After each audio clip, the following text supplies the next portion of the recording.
Welcome back to Indiana Sports Beat Radio here on this beautiful Tuesday, and it couldn't be any more beautiful as Chronic Hoosier joins us now. Sir, how are you? How is your week going, and how was your weekend? Oh, we don't have him sound right now, so we'll get him hooked back in here. Looking forward to talking to Chronic. I know that he is certainly enjoying all things that are going on there. Sounds like we've got him now. You there? I am here. Sorry about that. I think I face muted myself. No, I am. I'm still on cloud nine, man. You could not have asked for a more perfect weekend in Bloomington. Athletics, weather, crowd, the vibes are just off the freaking charts right now, and it's only getting better. Honestly, I mean, we're gonna have a high of 81 today. Soccer team's got a chance to maybe lock up a share of the Big Ten title tonight. So it just keeps rolling, man. I think the entire IU athletic department's been undefeated so far since the weekend started, and love to see that streak continue.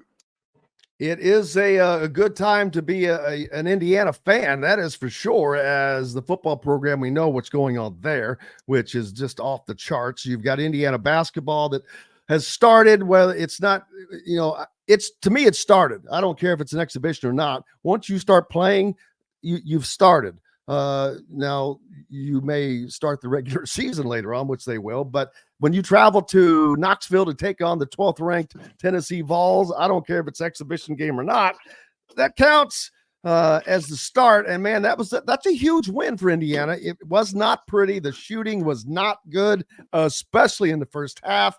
Some people could say, oh, it was the first game, but I don't know that I buy that, but they've got to get things together. But to not be at your best against a team that is that good and still pull out a win on the road, that's pretty big time. No, I mean, I don't know that you can overstate the value of an exhibition like that, and credit to the NCAA for finally allowing stuff like this to happen, where you can actually play, a D1, even a P4 opponent for charity, which I think is super cool. I love that element to it. But just kind of see where you stand at the start of the season. I mean, what a great tool to measure up without having to leave the country like they previously had to do, on these foreign tours. But I just thought it was an awesome opportunity to shake out a team with a lot of new faces on the roster, and just see where things stand. And after the dust settles, I think a lot of people are starting to realize Indiana's sitting pretty right now. They are in a great spot at the start of the season. It looks like everybody's integrated well. The chemistry looks good. The defense looks really good.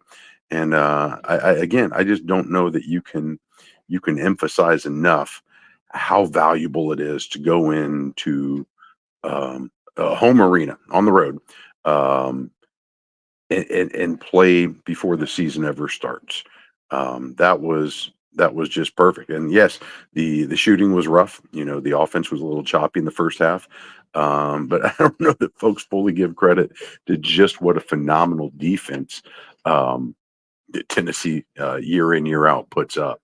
And, for Miles Rice to come in there in his first game in the Candy Stripes and go against the SEC Defensive Player of the Year and just absolutely ball out. You got to feel good about where things stand here at the start of the cusp of the season here. Absolutely. And while I don't think that Indiana football can replace Indiana basketball as the most popular sport for Hoosier fans, it is certainly giving it a run for its money right now because they've never experienced Indiana football this way. And they have IU basketball in multiple years and multiple decades. They are a blue blood, and that doesn't change. I don't care that they have not been a blue blood-esque team for quite some time. Once you are, you are. But Indiana is slowly becoming a multifaceted athletics program.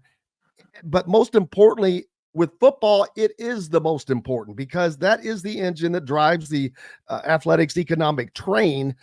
But it's more than that. It's I don't want to say it should be the face of virtually every university. It has to be a face of the university. You cannot just suck in football every year, and Indiana did. But now, not only it's crazy that it's not like this most things you see a change coming. Well, this wasn't. This was just a fish that flopped from one side to the other in the snap of a finger, and now they've gone and become a top 10 program. Yeah, this is 1 year. I get it, but I don't see this changing anytime soon.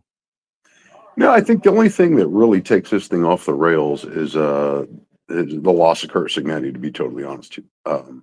Oh, absolutely, but I don't see that happening. It's one of those things where there's always thieves of joy running around whenever great things happen. People always want to rain on others' parade. And there's a whole lot of folks right now chiming in that, because of Indiana's stature in the hierarchy of college football, that there's no way that they're going to be able to keep something like this. And, I think it was interesting. Signetti's given a couple interviews here where he's kind of made clear where he sits on this. About a week ago, I can't remember who he's talking with, but he had mentioned that his wife absolutely adores the town, that he really enjoys working with the administration here, and that he is committed to staying there as long as the university remains committed to providing the team with the resources it needs to compete at the highest level. For those that struggle to read between the lines, he's basically saying, don't hamstring me. Don't hamstring me. And at the end of the day, we all know this is a resource game. It absolutely is a resource game. And, Indiana has struggled in the past, holding on to talented coaches, assistant primarily. But that's just the reality of the resource pool and the battle that ensues. What I thought was remarkable, though, before College Game Day, Sig was talking about expanding the East Stands and making it an 80,000 seat stadium. And it absolutely blew me away to hear him say that, because I'm old enough to remember when people absolutely railed on the university for doing the North End Zone project, for doing the South End Zone project. And even though those were in no way, shape, or form primarily driven from a capacity standpoint, it was more about the infrastructure, the weight room, the nutrition center, and all the things that the program needs, the infrastructure to support it. The reality was IU was never even sniffing sellouts, but for maybe the Ohio State game. To hear the coach come out and say that, to speak that into existence, I think it's phenomenal. Not only is it a growth mindset, but I think the reality of it is, Indiana is limited in its ability to generate revenue. And obviously, the more you win, the longer you go in the season, the more money you're going to bring. But at the end of the day, you're competing in a conference that has several 100,000 seat plus stadiums, where they're typically selling tickets for about twice what Indiana does at face.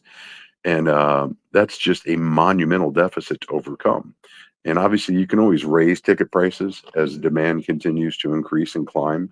But at the end of the day, if you really want to compete from a resource standpoint, you've got to figure out a way to maximize the revenue that stadium can generate. And nobody in my lifetime has ever spoke about making Memorial Stadium bigger. And on the cusp of the biggest game in possibly program history, at least home game last weekend, here you've got Sig out there talking about, let's just blow this thing up. Let's make an 80,000 seat stadium. And I don't know that folks grasp just what a radical shift in culture and mindset he represents here, because nobody in their right mind would ever have proposed that. But, you greenlight the project today, you're probably 3 years away from getting a butt in any of those new seats. So and I'm not saying let's go right now, but it's certainly something we're going to need to start talking about, because if this is going to be sustainable, you're going to have to find a way to generate the resources to propel it. And as much as selling out the Rock is amazing and awe-inspiring right now, if you're averaging, say Indiana averages 40,000 in attendance, 42, you've got a capacity of 53 at $65 a ticket. Every 4,000 seats is $250,000 roughly. So if you were to go from 40 to 53, you're adding $750,000 per home game just in ticket sales. And there's going to be some increases in parking and concessions and everything else, but on a 6 home game season, you're only talking about, assuming you were to maximize attendance, you're talking about $4.5 million in additional revenue. And when you look at where the top end coaches are earning right now, um, just with Sig's contract alone, that gets you in the ballpark of where he could find himself here in a couple of years. That doesn't even touch the staff. That doesn't even touch all the other, um, you know, tangential things that go along with growing the program up to that stratosphere. So it's something that you've got to start thinking about if you're in the IU administration, because he's got a plan for how to make this program the most successful it can be. But we're going to have to figure out a way to make sure that we've got the money to make sure that it can continue on this trajectory, because it's been an amazing ride, and there's no reason anybody should ever even consider not putting the best offer forward that keeps him in Bloomington as long as he wants to stay here. But at the end of the day, I don't think the donor base is going to be able to sustain that on its own with NIL and everything that it's become now. So in this race for cash, I just think it's wild that Signetti's out here talking about doing those type of things. And again, that's how you change the culture of a program. Absolutely. And basketball has gone to the well deep for NIL resources. They were first to do so when it really came out. That's where all the interest was generated. And it went, pretty deep, because that was seen as a way to get Indiana back to being Indiana. And we're in year 4, and hopefully that is coming for fans this season. And the win down at Tennessee is a good start for that. But for Curt Cignetti to do it in year 1 without all of those resources, he has some, but not. Can you imagine if he had the resources that basketball has on a comparative note? Indiana that's how you become an Ohio State. That's how you become an Alabama. That's how you become a big boy. And Indiana is playing with the big boys. Don't get me wrong, but as a program, they're not there yet. No, and I think the other thing that's really interesting about the way Signetti's been able to put this thing together in such a short amount of time, his emphasis on production over projection when it comes to how he built the roster this year. Obviously, this staff emphasized guys that put up tape at the college level, and I think it's going to be probably more towards the model going forward across the board. Quite honestly, there's always going to be guys that come out of high school that are instant impact superstar players. You look at Cooper Flag down at Duke. Those guys are one in millions, though. Millions. There's always going to be a learning curve when freshmen come up to the next level, particularly in football, because it's just so much more physical. And young bodies just typically need more time to develop to get a frame capable of playing at that level. Basketball is a little bit different, but not too terribly dissimilar. All that said, though, Sig was able to do this through the portal. And obviously he had a core group he was able to bring over from JMU, but this staff's emphasis on guys that already have done it, that have already shown they're capable of playing at this level. Obviously there's a lot of analysis that goes in there when you start talking about bringing guys up from some of the smaller schools into, the Power 4. Like IU's competing in. But I think you may see more coaches kind of move towards that. And I think that's just going to make the portal even more wild. It truly has become basically free agency. But when you look at, and this is not unlike what Mike Woodson's had to do this year, I think maybe a lot of folks could step back from the ledge after the Braylon Mullins decision and recognize, as much as it's disappointing to see all those resources and the recruitment not pan out, as you see with Miles Rice this year, with Carlisle, with Ballo, and on down the line, you can get instantly competitive if you are savvy and resource rich in the portal, and you can have an instant impact. Now, the sustainability is certainly going to be a little more difficult, because you may find yourself doing this at a more rapid cycle, but the path is clear. You can do this. You certainly want to continue to build with some developmental talent that can come up. But anything's possible when you've got a plan and you have a staff that's prepared to execute it. No doubt. And Indiana is well on their way, and it could not come at a better time, because if it didn't happen now with the advent of the 12-team playoff, I think Indiana would have found itself further behind, because Indiana is the darling of college football right now, the darling of college athletics, maybe one of the darlings of all of sports. And Kurt Signetti has added into that. And there are so many similarities to the arrival of Bob Knight on the IU campus back in 71. 2 years, they're in a Final Four. This is potentially going to happen faster with going into the college football playoff in year one. And who knows? They could find themselves in a Final Four.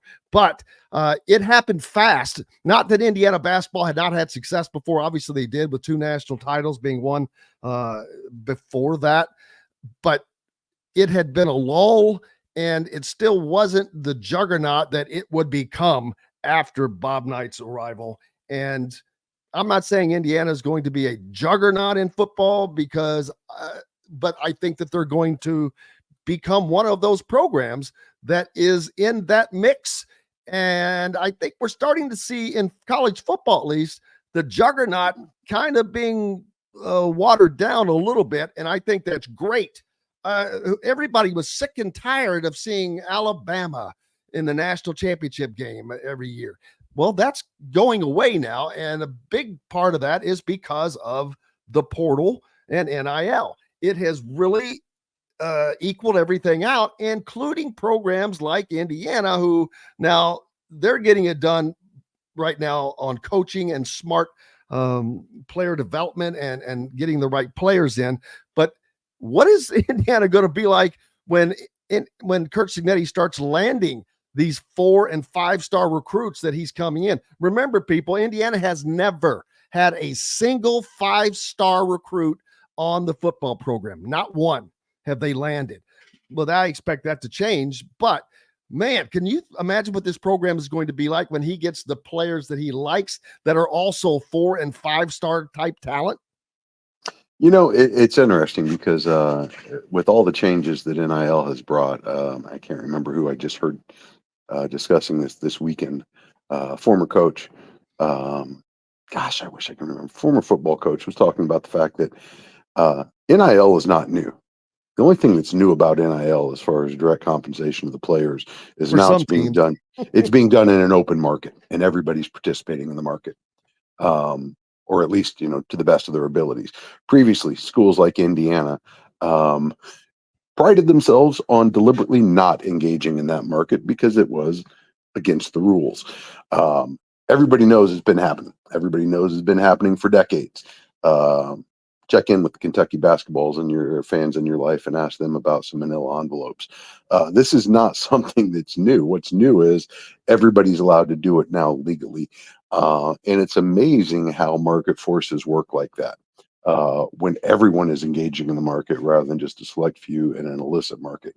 And that's not to say that, you know, cash rules everything.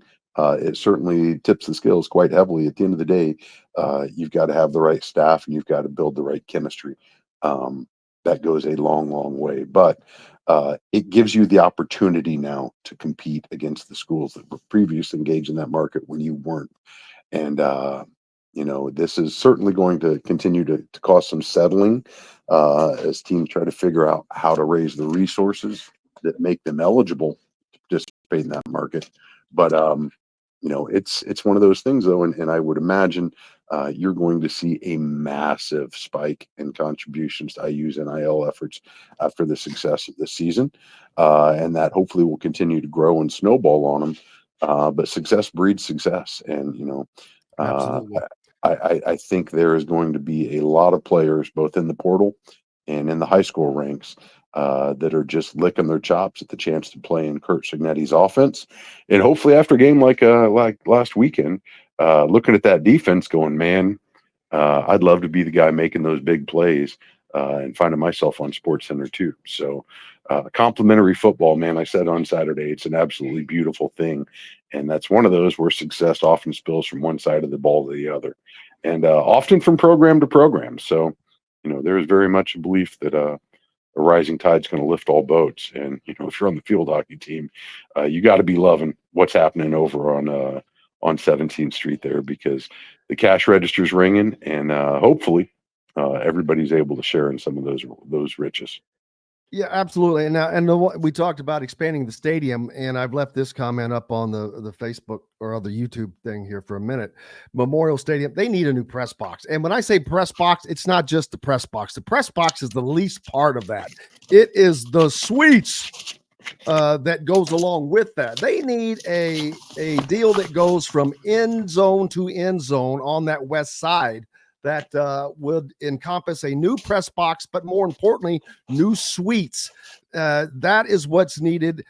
And that will also do another thing. That will give more sunblock for those people on the east side of those the stadium when that sun starts to go down, when they get blistered. But a new press box is desperately needed. The one that is up now is the original press box, people, from 1960. Still the tallest in the nation, I believe. Still the tallest in the nation. No, it's 40 years old. It's time. It's time. But that goes hand in hand with everything we've just discussed here. Those luxury suites sell at such an insane premium. Typically, they're bought by corporate donors. That is exactly where you see the separation between the haves and the have-nots. And that's also where a lot of those solicitations, those donations, are pried out of the pocketbooks. When you get the alumni, when you get the corporate donors on campus, and they're having a good time, and they're a little bit lubricated, we all know what just an awesome event an IU tailgate can be. But when you give them the trappings that they're accustomed to when they go to Gainbridge or Lucas Oil or anywhere else around the country, that's just the standard that most folks expect. So, as much as I've heard complaints about the accommodations, when you have these sellout crowds and the concession lines, when you're a C-suite executive, it's even more stark up there. I promise you that. So there's certainly a ton of money to be made there if they can figure out a way how to maximize that. You've seen them start to put some stuff on the field. They've got the south end zone where they've been able to kind of get creative with those spaces. But you're exactly right. You've got to find a way to cater to that upper class, if you will, because at the end of the day, they're the ones dropping the massive dimes that really make everything go around here. Absolutely. More excitement this weekend. Indiana travels to East Lansing to take on Michigan State. Also, IU basketball. Pat Knight brings his Marion team in, and we'll have Pat Knight on the show on Thursday, Chronic. So looking forward to that. Pat Knight and the Marion Knights. It's a match made in heaven. There you go. The Knights are all coming, brother. Well, thank you so very much. I can't wait to see how the shooting improves when we get back in the friendly confines Assembly Hall too. I think folks are going to be markedly more excited about the shooting prowess in a familiar backdrop. Absolutely. Chronic Hoosier joining us here on Indiana Sports Beat Radio, brought to you by our good friends at Andy Moore Honda Bloomington, Bloomington's #1 Honda dealer. Thank you, brother. Appreciate you as always. We'll catch you around. See you, Jim.